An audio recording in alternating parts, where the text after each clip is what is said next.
பாத்திரரே, தூயவரே எங்கள் துணையாளரே, துதிக்கும் கனத்துக்கும் பாத்திரரே, மாயரையே எங்கள் மனவாளரே, துதிக்கும் கனத்துக்கும் பாத்திரரே, தூயவரே எங்கள் துணையாளரே, துதிக்கும் மகிமைக்கும் பாத்திரரே, மகிமையே எங்கள் மனவாளரே, ஆராதனை ஆராதனை ஆராதனை உமக்கே ஐயா, ஆராதனை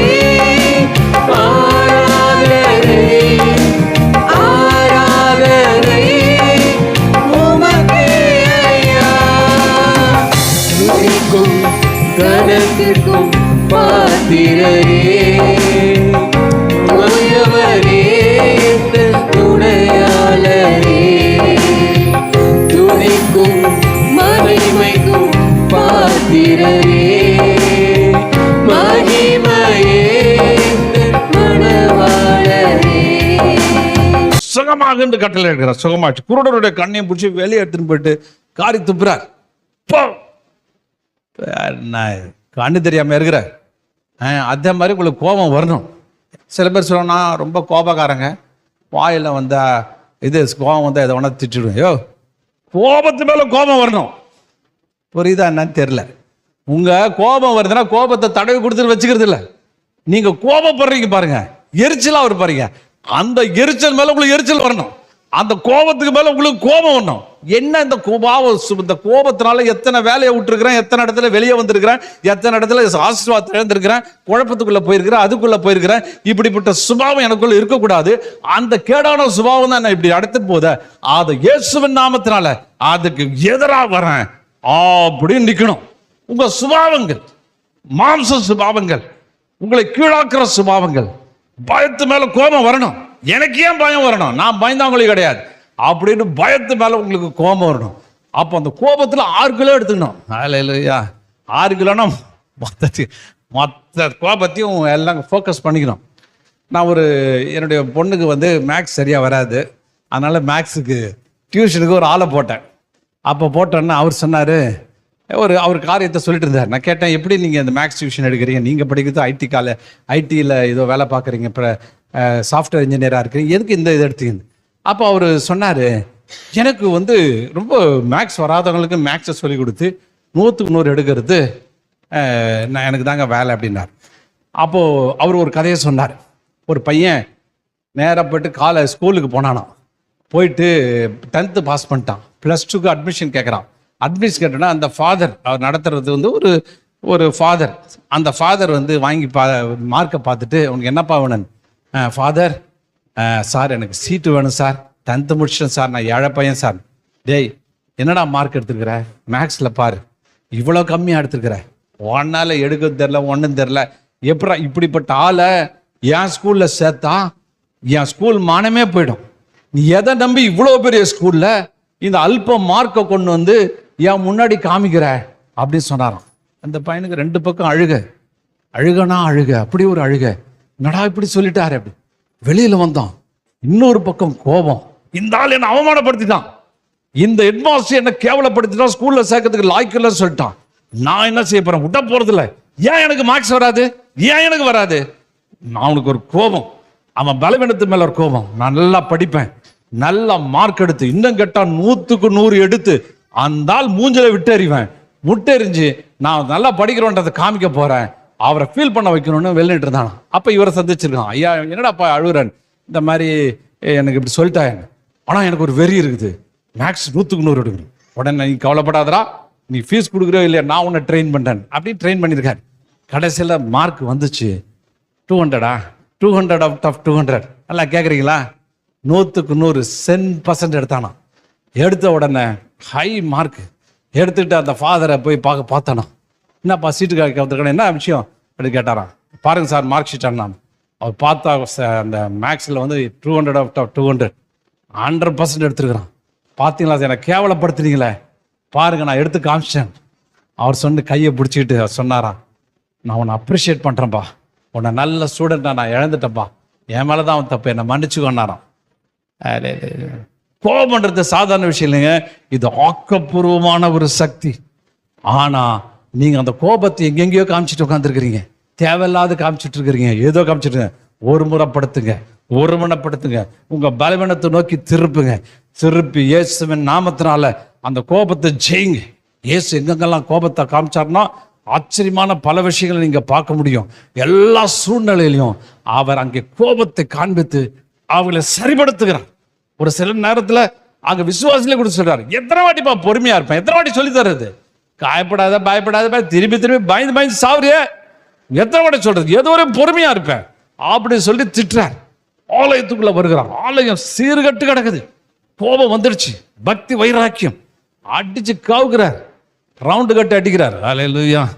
அவர் இறங்கிட்டார்னா ஒரு தாள் நிறுத்த முடியாதுங்க, ஒரே ஆள் போதும், எல்லாத்தையும் ரவுண்டு கட்டு அடிப்பார். கோபம் தேவ ஆலயத்தை குறித்த ஒரு கோபம், தேவ ஆலயத்தினுடைய காரியத்தை குறித்த கோபம். அந்த கோபம் ஒருத்தர் என்கிட்ட சொன்னார், நான் வந்து ஏன் இந்த ஸ்தாபனத்தில் இருக்கிற அநேக பாஸ்டர்ஸுக்கு அவங்களுக்கு ஊழியக்காருக்கு விரோதமாக நான் சண்டை போடுறேன்னா, ஆலயத்தை சுத்திகரிக்கணும், அதுக்காக நான் சண்டை போடுறேன் அப்படின்னாரு. ஏன்பா, அவர் இயேசு சுத்திகரிச்சு நீ என்ன இயேசுவா அப்படின்னு கேட்டேன். இல்லைங்க இயேசு இல்லை, உன் ஆலயமே சீர்கட்டு கிடக்குது.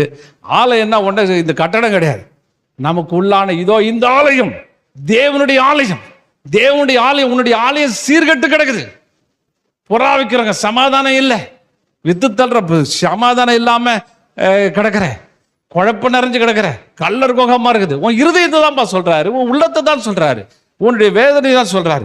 நிறைய பேருக்கு இது இருந்துட்டு போட்டோம், இப்படியே போட்டோம், போற மாதிரி போட்டோம் அப்படின்னா சரியாடாது. கோபப்பட வேண்டும், ஆமென். வைராக்கியம் எழுப்ப வேண்டும். அந்த கோபத்துல நீங்க இறங்கி ஆண்டவர் அடிச்சு துரத்துறது மாதிரி உங்களுடைய இருதயத்தில் அந்த கோபம் தான் சுத்திகரிக்க விட வேண்டும் அப்படின்னு ஆண்டவர் சொல்றார். இன்னும் பார்த்தீங்கன்னா ஆண்டவர் அங்கே பாருங்க, உமிழ்நீரினால் சேருண்டாக்கி கோபம் காரி துப்பி இதை சரி பண்றார். அந்த காரியத்தை குறித்து அவர் சொல்லுகிறார். இன்னும் கூட சங்கீதத்தில் சொல்லும் போது, அவர்கள் புசித்து திருப்பினார்கள், அவர்கள் இச்சித்ததை அவர்களுக்கு கொடுத்தார், அவர்கள் இச்சையை வெறுக்கவில்லை அப்படின்றார். உங்களுக்குள்ள ஒரு இச்சை உங்களை வேதனைப்படுத்திட்டு இருக்குது. சில பேர் நிறைய பேர் சொல்லலாம், இச்சையை விட்டு வெளியே வர முடியல, இச்சிக்க மட்டும் வெளியே வரணும்.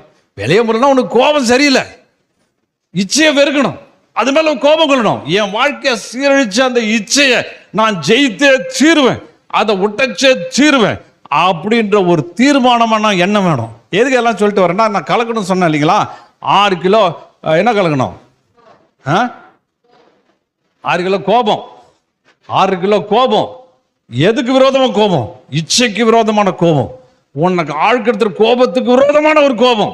இந்த கோபத்தை அடக்கிய தீருவேன் அப்படின்னு கோபத்துக்கு விரோதமாக கோபம். உங்க கோபம் இல்லாமைக்கு விரோத ஒரு கோபம் கொள்ளணும். ஏன்னா இல்லாம இருக்கணும். உங்க கோபம் இயலாமை குறித்து ஒரு கோபம் இருக்கணும். ஏன்னா இயலாமையா இருக்கணும். என்னால முடியலையே, என்னால ஆவலையே, ஒண்ணுமே பண்ண முடியலையே, நான் பலவீனமா இருக்கேன் அப்படின்ற கோபம் வரணும். உங்க பலவீனத்து மேல உங்களுக்கு கோபம் வரணும்.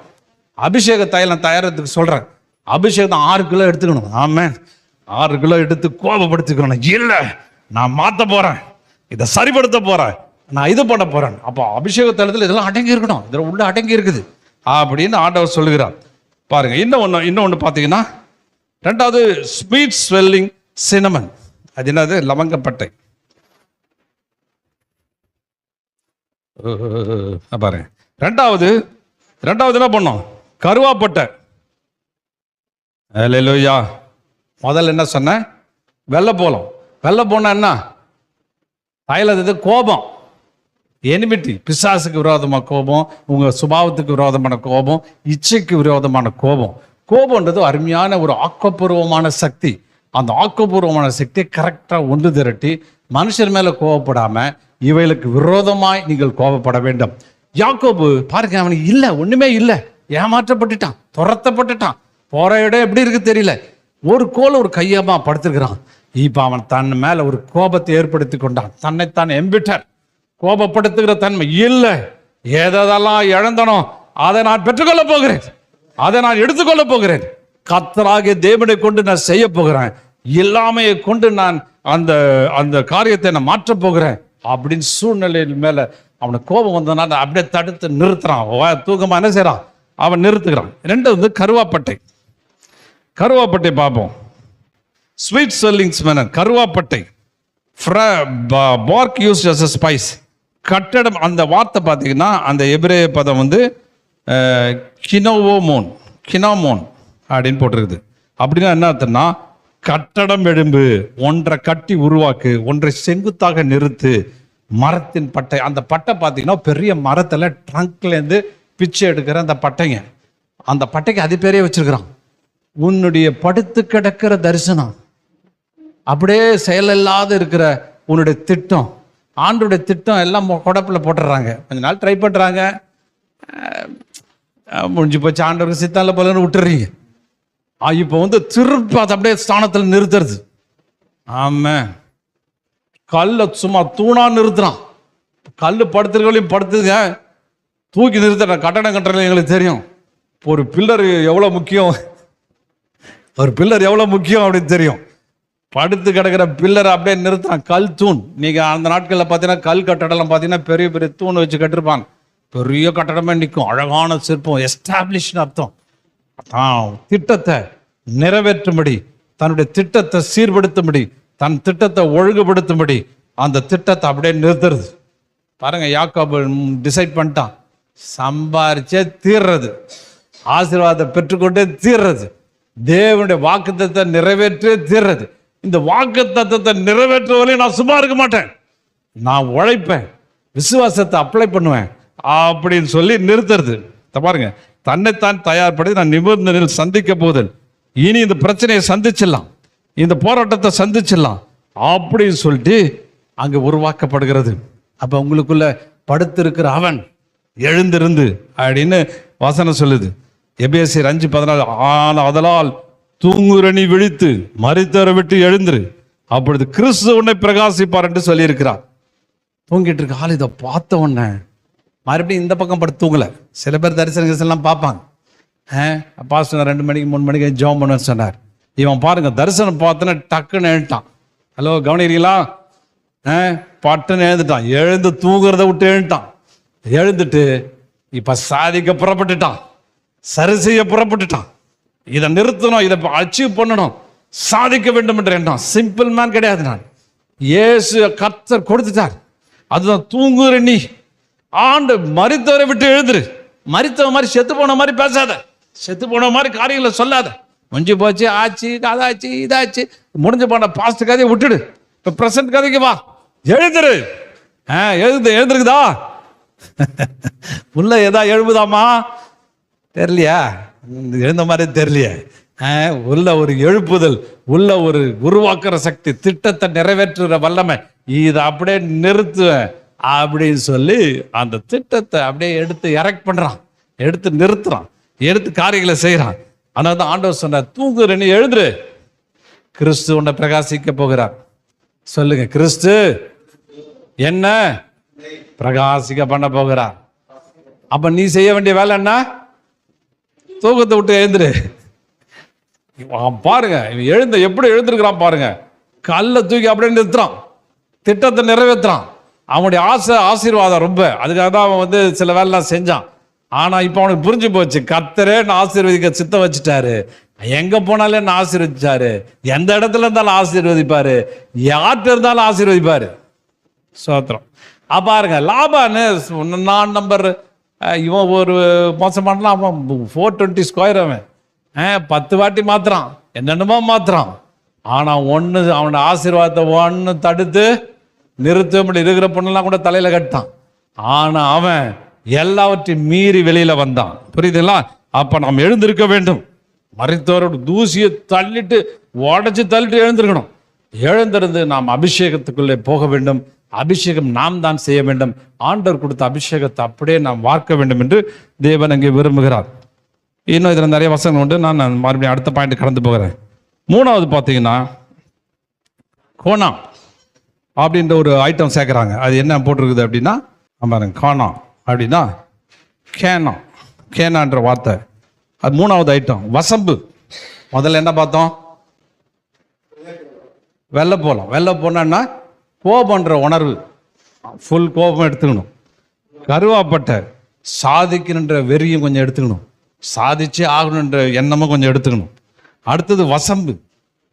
வாயில் வசம்பு வச்சத்தை அப்படின்னு போட்டிருக்கு இல்லையா? அதனால வசம்பு என்ன அப்படின்னு பார்க்கலாம். அந்த வசம்பை குறித்து பார்க்கும்போது காணா அப்படின்ற வார்த்தை என்ன? விஷயத்தை பெற. அதனுடைய வார்த்தை பார்த்தீங்கன்னா அல்லது சாதிக்க ஜேவ ஞானத்தை எதிர்பார்ப்பது, ஞானத்தை செயல்படுத்துது, உருவாக்க இடம் கொடுத்தல்.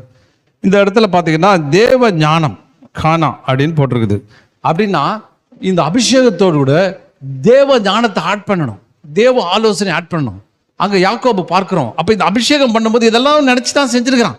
ஆண்டவரே நான் பெற்றுக்கொள்ளுகிறேன், ஆனால் உங்கள் ஞானம் எனக்கு தேவை, உங்கள் அறிவு எனக்கு தேவை, உங்கள் ஆலோசனை எனக்கு தேவை, என்கிட்ட பேசுங்க, என்கிட்ட உதவி செய்யுங்க. நான் நிறைய நேரங்களில் நான் குழம்பி போயிடுவேன். அப்போ ஜெபம் பண்ணுவேன், ஆண்டவரே எனக்கு தெரியாதுன்னு. சொப்பனத்தில் பல காரியங்கள், விஷனில் பல காரியங்களை ஆண்டவர் ஏற்படுத்துவார். நேற்று கூட ஒரு அம்மா ஃபோன் பண்ணி ஐயா உங்கள்கிட்ட நான் ஜெபிக்கணும்னு விரும்புகிறேன் அப்படின்னு. எனக்கு என்ன ஏமான்னு, இன்னைக்கு பர்த்டே அப்படின்னு, பர்த்டே கொண்டாடுறதுக்காக நீங்கள் எனக்கு ஜெபிங்க, ஒரு வாட்டி நீங்கள் எங்கே பிஸியாக இருப்பீங்கன்னு தெரில, எனக்காக ஜெபம் பண்ணுச்சு. நான் எல்லாருக்கும் சாக்லேட் கொடுத்தேன், எல்லாருக்கும் இது கொடுத்தேன், ஸ்வீட் கொடுத்தேன், முன்னாடிலாம் கேசரி செய்வேன், எல்லாம் 5 ஸ்டார் சாக்லேட்டாக கொடுத்தேன்னு சொல்லிட்டு இருந்துச்சு. நான் சொன்னேன், இவ்வளோ கொடுத்தியம்மா, உன் காலில் பயங்கர பலவீனத்தோடு இருக்கிறியா, வலியோடு இருக்கிறியான்னு. ஆமாம் ஐயா, கர்த்தர் காமிக்கிறேன். ஆமாம், பயங்கர பலவீனத்தோடு இருக்கேன்னு. இப்போ ஏசப்பா ஒன்று தர போகிறார், இயேசுவின் நாமத்தில் கால் வலி சுகமாகுது அப்படின்னு ஜெபம் பண்ணி 5 நிமிஷம் ஜெபம் பார்த்துட்டு கால் வலி சரியா இருக்கான்னு பார்த்தோம். ஐயோ சரியாச்சுன்னு. இதான் கர்த்தர் கொடுக்குற கிஃப்ட். ஹல்லேலூயா. தேவன் கொடுக்குற தேவ ஞானம் விசேஷமான. நம்ம ஞானத்தில் செஞ்சீங்கன்னா முட்டை தான் வாங்குவீங்க. சங்கீதத்தில் சொல்றது ஞானமெல்லாம் முழுகி போயிடுச்சு. ஒரு இடத்துல உன் அறிவு 0 ஆயிடும், உன்னுடைய திறமை 0 ஆயிடும், உன்னுடைய எல்லாம் 0 ஆயிடும், அப்படி பூஜ்யம். அதை நம்பாத. ஆனால் தேவை அது ஒரு செக்ஷனுக்கு தேவை. ஆனால் இதை கொஞ்சம் கலக்கணும். உங்கள் ஞானத்தோடு தேவனுடைய ஞானத்தை கொஞ்சம் ஒரு பார்த்து கலக்கணும். அது ஒரு 3 கிலோ வாங்கி கலந்துருங்க. ஹல்லேலூயா. 3 கிலோ வாங்கி கலக்கணும். பாருங்க, இவன் சொல்லிட்டான், அந்த அந்த அபிஷேகம், அந்த அபிஷேகத்தில் இவ்வளோ அடங்கி இருக்குது. யாக்கோபு ஏமாத்திட்டே இருக்கான். லாபான் சம்பளத்தையும் மாற்றிட்டான், ஒன்றுத்தையும் மாற்றிட்டான், காசும் தரமாட்டான், ஏதாவது மிருகம் அடிபட்டுச்சுன்னா அதுக்கும் கழிச்சிட்டா, எல்லாத்தையும் கழிச்சிட்டான், பிள்ளைங்கள்லாம் இவன் தள்ள கட்டிட்டான். அவனுக்கு முன்னேறதுக்கு வழியே கிடையாது. அப்போ அழுவுறான், ஆண்டவரே எனக்கு செய்யணும், தரிசனம் வருது, சொப்பனம் வருது, நான் பார்த்தேன்ப்பா, உன்னை நான் பிளஸ் பண்ண போகிறேன். எப்படி இந்த ஆசீர்வாதம்? கர்ப்பத்தில் ஒரு அற்புதத்தை பண்ண போகிறேன். புள்ளி போடணும்னு நீ விரும்பினா புள்ளியாக விழும், வரி போடணும்னு ஜெபம் பண்ணினா வரியாக விழுற மாதிரி. அதையா பாருங்க, ஆண்டவர் செய்கிற அற்புதம் அங்கே ரூட் காஸ்ட்லேயே போயிடுறாரு. அவர் கிரியேட்டர் இல்லையா, ஹெவன் பரலோகத்தின் அதிபதி அல்லவா, அவர் எதையும் மாற்ற முடியும். யாராவது கர்ப்பத்தில் மாற்ற முடியுமா? கர்ப்பத்தை கரெக்ட் பண்ண முடியுமா? சரி பண்ண முடியுமா? ஆனால் ஒன்றும் பண்ண முடியாது. சில பேர் சிவப்பா குழந்தை வரும்னு சொல்லிட்டு என்னென்னமோ சாப்பிட்றாங்க. சாப்பிட்ட கடைசியில் கண்ணை கருப்பாக பிறகுது, கலரும் மாற்ற முடியல. ஆனால் இங்கே கலர் மாறுது. எப்படி மாறுது? தேவன் ஞானம் அங்கே வெளிப்படுகிறது, பரலோகம் உனக்கு உதவி செய்கிறது. நீ எப்படிப்பட்ட நெருக்கத்தில் இருந்தாலும் பரவாயில்ல, இதை கொஞ்சம் கலந்துங்க, தேவ ஞானத்தை எதிர்பாருங்க, தேவனே எனக்கு உதவி செய்யுங்க, உங்களுடைய அறிவை எனக்கு தாருங்க அப்படின்னு சொல்லும்போது அங்கே அறிவை தேவன் தருகிறார். தாவீதை பார்க்கிறோம், 66 பேட்டில் சந்திச்சிருக்கிறான். 66 பேட்டில் ஒன்றுதுல டிஃபீட் கிடையாது, எல்லாம் வின்னு, எல்லாம் அடிச்சு காலி பண்ணிட்டான். எல்லாத்தையும் எப்படி ஜெயிச்சான்? அவன் ஆண்டவரத்தில் விசாரிப்பான், ஆண்டவரத்தில் போய் கேட்பான், ஆண்டவரே போலாமா வேணாமா, நான் எப்படி செய்யணும்? ஆண்டவர் சொல்லுவா, டே நீ அவன் வர்ற ஆளை பார்த்து பயப்படாத, முசுகொட்டி சென்னைக்கு பின்னாடி பறஞ்சுக்கோ, நான் காற்றை வீச பண்ணுவேன். அது தண்டல் காற்று வீசப்பட பட சவுண்டு வரும். அவன் பாய்ந்து ஓடுவான், அவன் ஏதோ குதிரை வந்துச்சுன்னு ஓடுவான், நீ போய் வெட்டிடு அப்படின்வாரு. அப்படி தேவ ஞானம். ஆண்டோட என்கொயரி பண்ணுங்க, தாழ்த்துங்க, குப்பரட்சி உழுங்க, கேளும்போது ஆண்டவர் என்ன செய்யறாரு? அங்கே அவர் நடத்துகிறார். காணா. அப்ப ஆண்டவர் என்ன பண்றாரு? அந்த நாலேஜ், அக்வயர் நாலேஜ், அந்த இது வேணும், விஸ்டம் வேணும், அது எல்லாம் வேணும், அறிவு ஞானம் இவளை பெறுதல் அப்படின்னு போட்டிருக்குது. அதுக்கப்புறம் பார்த்தீங்கன்னா பாசம், லவங்கப்பட்ட. ஹலோ, என்னது ரொம்ப இதாக போதா? இது லவங்கப்பட்ட, அது 4 லவங்கப்பட்ட ஒரு 6 கிலோ, எடுத்துக்கிட்டு கலந்துக்க சொல்றாரு. அது என்ன லவங்கப்பட்டனா? தேவனுடைய அறிவு, தேவனுடைய அறிவின் மேன்மை. அந்த மேன்மையை ஆண்டவர் என்ன செய்றாரு? உங்களுக்கு தரும்படி விரும்புகிறார். கொரிந்தியர்ல பார்த்தீங்கன்னா, கிறிஸ்துவுக்குள் எப்பொழுதும் எங்களை வெற்றி சிறக்க பண்ணி எல்லா இடங்களிலும் எங்களை கொண்டு அவரை அறிகிற அறிவின் வாசனையை வெளிப்படுத்துகிற தேவனுக்கு ஸ்தோத்திரம். அவன் என்ன சொல்றான்? எப்பொழுதும் எல்லா இடங்களிலும் எங்களை என்ன செய்றாரு? லவங்கப்பட்ட வாசனைக்குங்க. வாசனைன்னா அப்படியே ஸ்வீட் ஸ்மெல்லிங். அந்த அபிஷேகத்தில் ஒரு வாசனை இருக்குது. அந்த வாசனை அப்படியே நம்ம அப்படியே நல்ல ஒரு சென்ட் அடிச்சாக்க அப்படியே மனரம்யமா இருக்கு இல்லையா? அந்த வாசனை எப்படி இருக்குதுயா? அது என்ன? அந்த அந்த லவங்கப்பட்ட அந்த வாசனை. அந்த வாசனை என்ன பேர்பட்ட வாசனை? எப்பொழுதும் கிறிஸ்துவுக்குள் எப்பொழுதும் எங்களை வெற்றி சிறக்க பண்ணி எல்லா இடங்களிலும் எங்களை கொண்டு அவரை அறிகிற அறிவின் வாசனையை வெளிப்படுத்துகிற தேவனுக்கு ஸ்தோத்திரம். எங்கேயும் எந்த இடத்துலையும் எப்படிப்பட்ட சூழ்நிலையும் அவருடைய அறிவின் வாசனை. ஆமென். தேவனுடைய அறிவு நம்ம கலந்துங்க. தேவனுடைய வார்த்தைகளை குறித்த அறிவு, தேவனுடைய காரியங்களை குறித்த அறிவு, அது ஒரு 3 கிலோ எடுத்து மிக்ஸ் பண்ணிங்க. மிக்ஸ் பண்ணிக்கிட்டேன். பரிமள தைலத்தை எப்படி ரெடி பண்ண, இந்த அறிவையும் கொஞ்சம் எடுத்துக்கணும். எடுத்துக்கிட்டு நீங்கள் மிக்ஸ் பண்ணணும். அதுக்கப்புறம் பார்த்தீங்கன்னா நான் முடிவுக்கு வருகிறேன். அந்த ஒலிவ எண்ணெய், இப்போ நம்ம லவங்கப்பட்ட பார்த்துட்டோம். இப்போ நம்ம முதல்ல இருந்து மறுபடியும் ரைட்டாக திருப்பி சொல்கிறேன். வெள்ளைப்பழம் கோபம், அதுக்கப்புறம் தேவனுடைய ஞானம், அவருடைய அறிவு, இதெல்லாம் அப்படியே மிக்ஸ் பண்ணிக்கணும். அதுக்கப்புறம் ஆலிவ் ஆயில், ஒலிவ எண்ணெய், 5வது பாகம் 5 பாருங்க. கை விரல் 5 இருக்குது. முழு ஸ்ட்ரென்த், பவர். கரன்னா 5 விரல் இருந்து 5 விரல்களும், அந்த விரல்கள் இது பவரை குறிக்கும். மைட்டி பவர், தேவனுடைய வல்லமையை வெளிப்படுத்துகிற காரியம். இதெல்லாம் நீங்கள் மிக்ஸ் பண்ணுங்க. இப்போ 5வது மிக முக்கியமானது. 4 நம்மகிட்டேருந்து எடுத்துக்கிறார். 5வது என்னன்னா ஆலிவ் ஆயில். ஆலிவ் ஆயில்னா ஹோலி ஸ்பிரிட், பரிசுத்த ஆவியானவர். அந்த ஒலிவ என்ன அப்படின்னு பார்த்தீங்கன்னா, அதை குறித்து வேதம் என்ன சொல்லுகிறது அப்படின்னா, அந்த அந்த வார்த்தையின் முன்னாடி ஜயத் அப்படின்னு போட்டது. Olive oil, olive, mountain facing. ஆலிவ்னா அதில் என்னன்னா த ட்ரீ, த ஆலிவ், ஒளிரும் எண்ணெய். என்ன? அப்படியே பிரகாசத்தை தருகிற எண்ணெய், வெளிச்சத்தை தருகிற எண்ணெய். 4 லிட்டர் எடுத்துக்கணுமா? நல்லா தாராளமாக எடுத்துங்க. 4 லிட்டர் எண்ணெயை எடுத்து அதில் இதெல்லாம் மிக்ஸ் பண்ணிக்கணும். உங்கள் கேரக்டர் 4யும் பரிசுத்த ஆவியானுடைய வல்லமை, பரிசுத்தாவுடைய எண்ணெய், அந்த எண்ணெயை மேலே இதெல்லாம் ஊற்றி நல்லா கூட்டிக்கணும். கூட்டிட்டு இந்த ஹோலி ஸ்பிரிட்டை குறித்து பரிசுத்த ஆவியானுடைய நிறைவு நமக்கு எப்போ தேவை, வழி நடத்தும் வரல. அந்த ஒலிவ எண்ணெய் பார்த்தீங்கன்னா, அங்கே இருக்கிற ஆசரிப்பு கூடாரத்தில் எண்ணெய் ஊற்றி அதை டெய்லி அந்த எண்ணெயை செக் பண்ணிக்கிட்டே இருக்கணும். செக் பண்ணி அதில் அந்த திரியை ஊற்றி அந்த எண்ணெய் 7 விளக்குகள், அப்படியே 7 விளக்குனா பூரணமான வெளிச்சம் தருகிற காரியங்கள். அந்த கிறிஸ்துவனுடைய அறிவு, பரிசுத்த ஆவியானவர் 7 விதமான அறிவுகளே நம்ம கேள்வி. அதெல்லாம் எடுத்துட்டு போனால் வேற சப்ஜெக்ட் போயிடும். அப்போ பூரணமான வெளிச்சம், பூரணமான அறிவு, தேவனுடைய பரிசுத்த ஆவியானவரோட நம்ம வாழ்க்கையை மிக்ஸ் பண்ணும் பொழுது அது ஒரு பவர்ஃபுல்லான காரியமாய் மாறுகிறது. அந்த இடத்துல பார்த்தீங்கன்னா எல்லாத்தையும் கூட்டுனா 22 கிலோ வருது.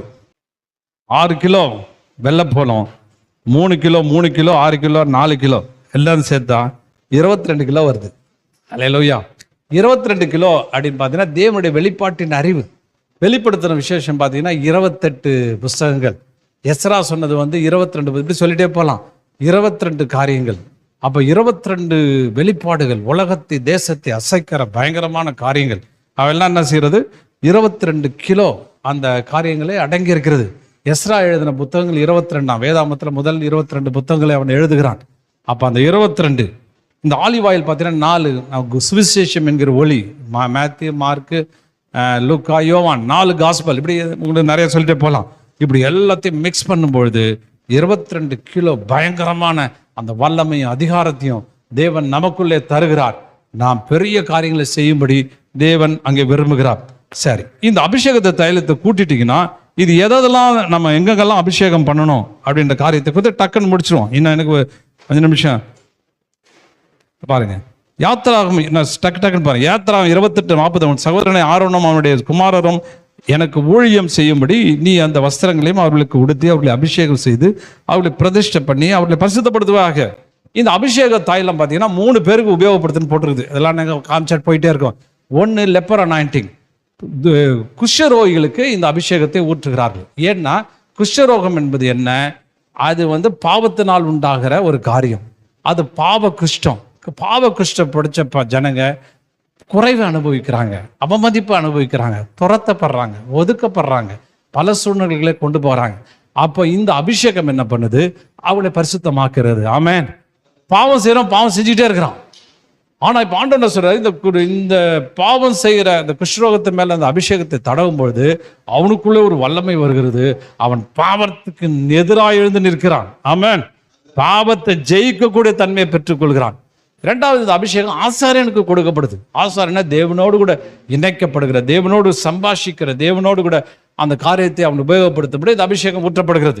3வது, கிங்லி அனாயிண்டிங், ராஜாக்களை அபிஷேகம் பண்ணுகிறது. ஆமென்.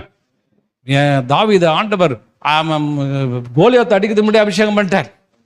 அடிச்ச உடனே தான் அந்த அபிஷேகம் பாருங்க, கோலியாத்து ஈஸி, எல்லாரும் அடிச்சாலும் அடிச்சிருக்க முடியாது.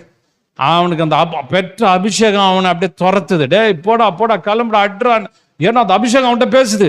பாரு, உனக்கு அந்த அபிஷேகம் உள்ள வந்துச்சுன்னா ஆண்டவருடைய வல்லமை வெளிப்படுத்த துடிக்கும், தேவனுடைய குணத்தை வெளிப்படுத்த துடிக்கும். அவன் சொல்றான், ஈட்டினாலும் கத்தினாலும் ரட்சிக்கிறவர் அல்ல அப்படி நான் நிரூபிக்க போகிறேன்.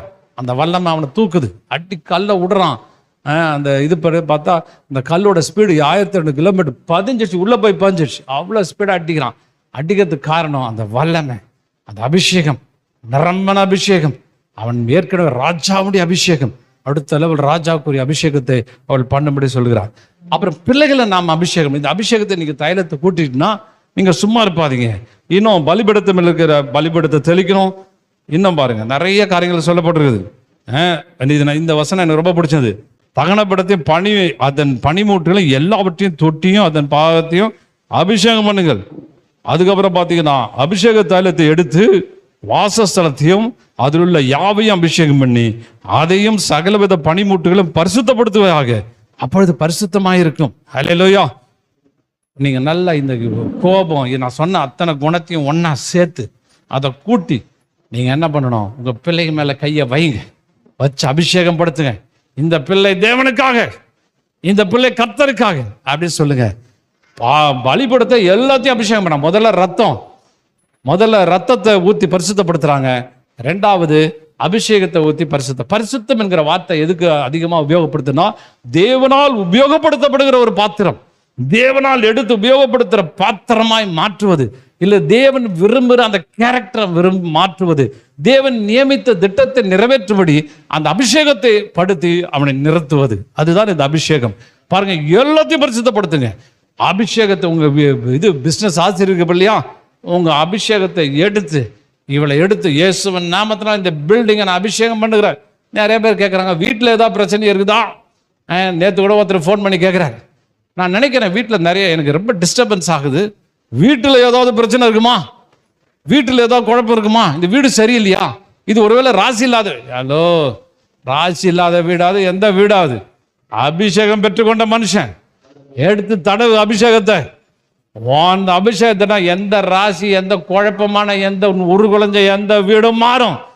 எப்படிப்பட்ட வேலையும் அபிஷேகத்தை எடுத்து உபயோகப்படுத்தினால் அந்த வேலையில் ஒரு பெரிய விடுதலை உண்டாகும், பெரிய சிறப்பு உண்டாகும். எங்க போனாலும் உன்னை சிறப்புள்ள ஆட்களாய் மாற்றி விடுவார். அந்த அறிவு, தேவனுடைய அறிவை உங்களை எல்லா இடத்துலையும் வெற்றி சிறக்க பண்ணுவார், உங்களை வெளியே கொண்டு வருவார், நன்மைகளால் நிரப்புவார். இப்படி பல காரியங்களை அங்கே செலுத்துகிறார். அது கூட பார்த்தீங்கன்னா வெளிப்படுத்துகிற விசேஷத்தில் நம்மிடத்தில் அன்பு கூர்ந்து ரத்தத்தினால் நம்ம பாவங்களற கழுவி நம்முடைய பிதாவானுக்கு தேவன் மகன் நம்ம ராஜாக்களும் ஆசாக்களும் அவருக்கு மகிமை என்ன சொல்றாங்க, அப்படியே ஒன்று ஆசாரியனா மாத்துறார்.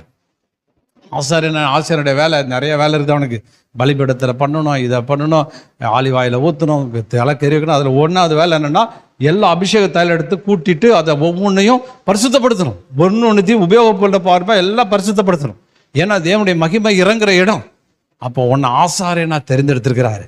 நீ அபிஷேகத்தை கேரி பண்ணி போகணும். அபிஷேகத்தை நம்மை அபிஷேகம் பண்ணுகிறார். அதே நேரத்தில் நாம் அந்த அபிஷேகம் எடுத்து எல்லாத்தையும் அபிஷேகம் பண்ணணும். பாருங்க, யாக்கோபு இதை முன்னே தெரிஞ்சுக்கிட்டு அந்த தூணுக்கு அபிஷேகம். பாருங்க, அவன் வாழ்க்கையில் இந்த 5 காரியமும் வெளிப்படுது. பரிசுத்தாவுடைய நடத்துதல், பரிசுத்தாவுடைய அறிவு, தேவனுடைய வெளிப்பாடு, தேவனுடைய ஞானம், எல்லாத்தையும் வெளிப்படுத்துகிறார். அந்த 5 காரியம் அவன் வாழ்க்கையில் செயல்படுது. அதை அவன் கருத்தாய் கொண்டு அதை அபிஷேகம் பண்ணுகிறான். பிற்பாடு மோசேக்கு இதை திட்டமாக விலக்கி எல்லா காரியங்களையும் அவர் செலுத்துகிறார்.